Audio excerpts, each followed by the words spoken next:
2025 Calcutta university BA honours এবং general course first semester suggestion ভিত্তিক কিছু প্রশ্ন ডিসকাশন করছি। এখানে যেটা করছি সেটা হলো শিক্ষার অর্থ। শিক্ষা হলো একটি জীবনব্যাপী পদ্ধতিগত ও নিয়মতান্ত্রিক প্রক্রিয়া, যার মাধ্যমে ব্যক্তি জ্ঞান, দক্ষতা, মূল্যবোধ ও অভিজ্ঞতা অর্জন করে এবং তার ব্যক্তিত্বের পুনর্বিকাশ ঘটায়।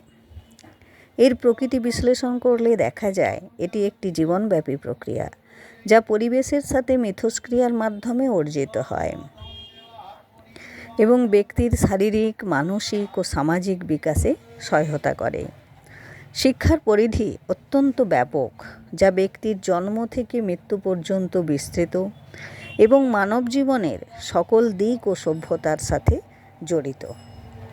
শিক্ষার অর্থ: শিক্ষা বলতে বোঝায় জ্ঞান ও দক্ষতা অর্জন। শিক্ষা এমন একটি প্রক্রিয়া যার মাধ্যমে মানুষ জ্ঞান, দক্ষতা এবং অভিজ্ঞতা লাভ করে। ব্যক্তিত্বের বিকাশ: ব্যক্তির অন্তর্নিহিত সম্ভাবনা ও গুণাবলীর পরিপূর্ণ বিকাশ ঘটানোই শিক্ষার একটি প্রধান উদ্দেশ্য।